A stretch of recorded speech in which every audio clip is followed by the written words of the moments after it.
పోయిన వీడియోలో హిందూ దేశాన్ని హిందువులు పాలించకూడదు అని చెప్పి మాట్లాడాం. అంటే ఎలాగైతే ఈ డీప్ స్టేట్ వాళ్ళు డీప్గా ఆలోచిస్తారు అని చెప్పి మాట్లాడుకున్నాం. మరి మీరు గమనించారనుకోండి, వాళ్ళ వెర్షన్ కూడా వినాలి కదా. వాళ్ళు ఏమంటున్నారు, మేము భారత్లో పెట్టుబడులు పెట్టాలి అని చెప్పి అనుకుంటున్నాం. కానీ అక్కడ ఏమవుతుంది, ప్రజాస్వామ్యము కూని అవుతుంది. మోదీ లాంటి ఒక డిక్టేటర్ ఆ దేశానికి ప్రధానమంత్రిగా ఉన్నాడు. మరి మేము ఎలాగ ఇన్వెస్ట్మెంట్స్ చేయగలం అంటే ఏంటి, మా పెట్టుబడులు ఆగిపోతాయి అని చెప్పి వాళ్ళు ఇండైరెక్ట్గా చెప్తున్నారు. సో ఇక్కడ క్లారిఫికేషన్ ఏమిటి, చాలామంది మనం చూస్తూ ఉంటాం కదా. ఏం జరుగుతుంది అంటే ఇప్పుడు వీళ్ళు డెమోక్రసీ అంటే ప్రజాస్వామ్య వ్యవస్థ అనేది భారత్లో మీకు ఉండడం లేదు. ఫ్రెండ్స్, ఒక విషయాన్ని గుర్తుపెట్టుకోండి, గత 30 ఏళ్ల నుంచి మీకు చైనా అనబడే దేశం, ఈ దేశములో అమెరికాకు సంబంధించిన, యూరోప్ దేశాలకు సంబంధించిన పెట్టుబడులు, ఇవాళ world's 2nd largest economy China. వీళ్ళు ఈ స్థాయికి ఎలా ఎదిగారు? 1990స్లో చైనా భారత్ యొక్క ఎకానమీ ఒకలాగే ఉండేదండి, ఒకలాంటి జీడిపియే ఉండేది. సడన్గా చైనా ఇంతలాగా ఎదగగలిగారు అంటే అమెరికా వాళ్ళ పెట్టుబడులు. మరి చైనా అనబడే దేశము ఒక ప్రజాస్వామ్య వ్యవస్థ, మీరు చెప్పండి, అది ఒక డెమోక్రటిక్ కంట్రీయా? కమ్యూనిస్ట్ కంట్రీ కదా. మరి అక్కడ ఇంతలాగా వీళ్ళు పెట్టుబడులు ఎందుకు పెట్టారు? వీళ్ళకి ప్రొడక్షన్ చవకగా ఉంది, బాగా లాభాలు వస్తున్నాయి కాబట్టి వీళ్ళు చైనాను ఎంచుకున్నారు. ఇవాళ ఏమిటి అంటే హిందూ పోవియా, అంటే ఎప్పుడు కూడా ఒక నెహ్రూవో ఇందిరాగాంధీయో వాళ్లకు సంబంధించిన కుటుంబ పాలన ఇక్కడ ఉన్నప్పుడు హిందువులు భారత్ను పాలించకుండా వీళ్ళు ఆపగలిగారు. అది మాకు కావాలి.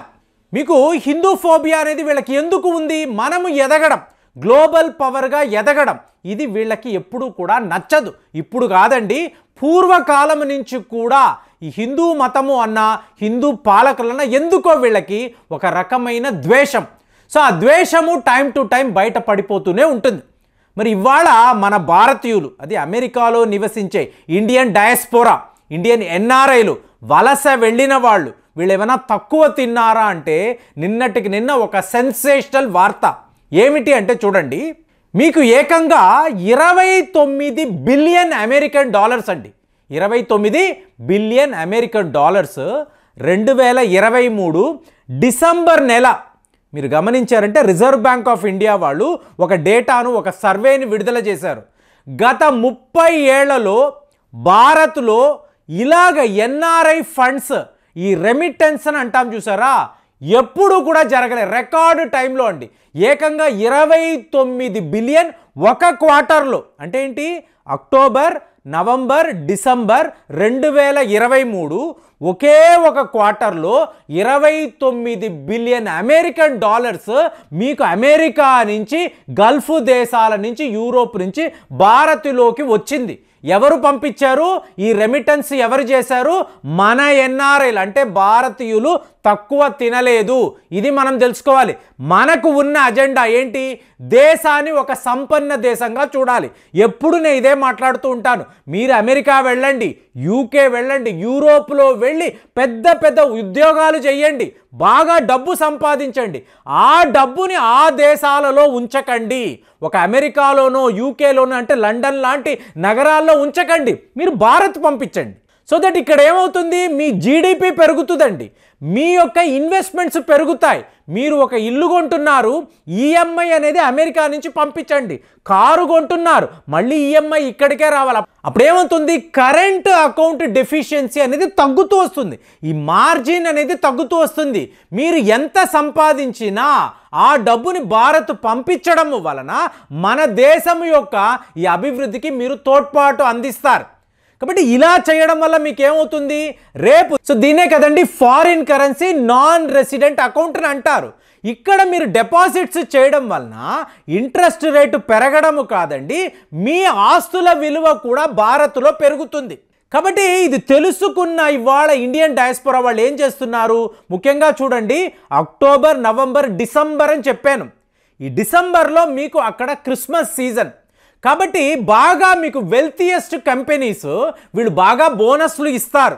మీకు కీలకమైన పదవుల్లో భారతీయులు ఇవాళ ఉంటున్నారు. అమెరికాలోనూ ఉంటున్నారు, యూకేలోనూ ఉంటున్నారు. కాబట్టి వీళ్ళకి మంచి బోనస్లు వచ్చినప్పుడు ఈ డబ్బుని వీళ్ళు ఏం చేశారు, భారత్కి పంపించారు. ఇలా కంటిన్యూస్గా పంపించడం వల్ల ఏంటి, ఇప్పుడు మీరు డిపాజిట్స్ పెట్టారు, తర్వాత ఈ డబ్బు తీసుకున్నారు అనుకోండి, ఉపయోగం లేదు. ఒక ఇల్లు కొని కంటిన్యూస్గా ఈఎంఐస్ కడుతున్నారు, ఒక 15 ఏళ్ల పాటు కడుతున్నారు అనుకోండి, మన క్రెడిట్ అకౌంట్ డెఫిషియన్సీ అనేది మీకు నేరో అయిపోతూ ఉంటుంది, తగ్గిపోతూ ఉంటుంది. ఇది మీరు చెయ్యాలి. సో ఇలాగ మీకేమవుతుంది, భారత్ యొక్క జీడిపి పెరగడానికి ఇవాళ మీరు తోడ్పాటు అందించిన వాళ్ళు అవుతారు. ఇదే పద్ధతిలోనే మీకు చూడండి, ఒకప్పుడు గల్ఫ్ దేశాలు వెళ్ళేవాళ్ళు ఆ డబ్బుతో ఇక్కడ ఇల్లులు కట్టుకునేవాళ్ళు. మీకు ఒక కేరళ అనండి, అలాగే మీకు తమిళనాడులో ఎంతోమంది మీకు గల్ఫ్ దేశాలకు వలసలు వెళ్ళేవాళ్ళు. వాళ్ళందరూ ఏం చేసేవాళ్ళు, ఆ డబ్బుని అక్కడ ఉంచారండి, ఇమీడియట్గా కేరళ తమిళనాడుకు పంపించేవాళ్ళు. అక్కడ వీళ్ళు ఇల్లులు కట్టుకునేవాళ్ళు. ఇవాళ ఆంధ్రప్రదేశ్లో కూడా ఎన్నో కాలనీస్, మమ్మల్ని మొన్న పాలకొల్లు వెళ్ళినప్పుడు మిత్రులు తీసుకువెళ్ళి ఇక్కడ నివసించే వాళ్ళు అందరూ కూడా అండి మీకు ఆల్మోస్ట్ ఈ పురుషులు దుబాయ్లోనే ఉంటారు, గల్ఫ్ దేశాల్లోనే ఉంటారు. అక్కడ నుంచి వాళ్ళు డబ్బులు పంపిస్తూ ఉంటారు. ఇక్కడ చూడండి ఎంత మంచి మంచి నిర్మాణాలు ఉన్నాయి, ఎంత మంచి ఇల్లులు ఉన్నాయంటే ఇక్కడ మీరు ఆస్తులను పెంచుకోవడానికి అవకాశం ఉంటుందండి. అదే మీరు అమెరికాలో చేశారనుకోండి, ఎప్పుడూ కూడా అది ఒక పొరుగు దేశమే. సో అక్కడ మీ ఆస్తులను పెంచుకోవడం వల్ల పెద్దగా ఉపయోగం అనేది ఉండదు. మీ ఇన్వెస్ట్మెంట్స్ అంతా ఇండియాలో పెట్టడం వలన మీకు ఇది ఒక అద్భుతాన్ని మీరు సాధించవచ్చు. ఈ పనే వీళ్ళు చేశారు. ఒక్క క్వార్టర్లో 29 బిలియన్ అమెరికన్ డాలర్స్ను వీళ్ళు రెమిటెన్స్గా పంపించారు అంటే ఇదే మామూలు విషయం కాదు.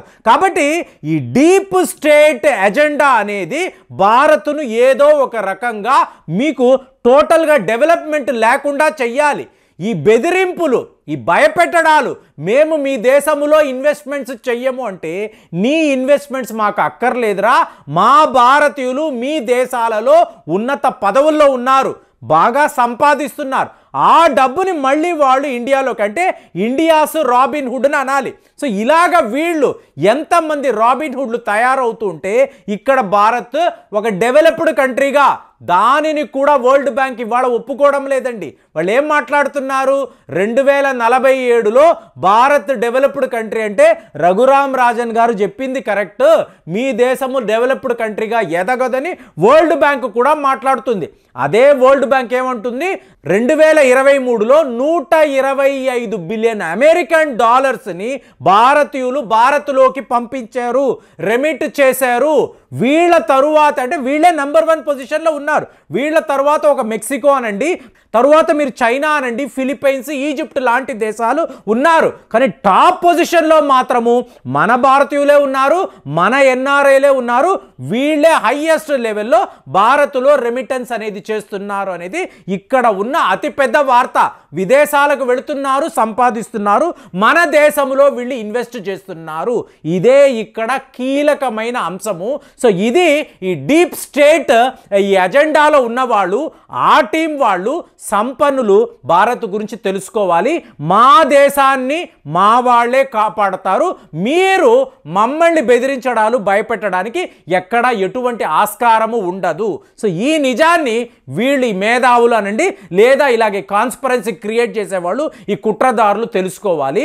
మరి భారతీయులు మనకు చేస్తున్న, భారత్కు చేస్తున్న ఈ సహాయాన్ని మీరు ఎలా చూస్తున్నారు కామెంట్స్లో తెలియజేయండి. మళ్ళీ వచ్చే వీడియోలో కలుద్దాం. జై హింద్.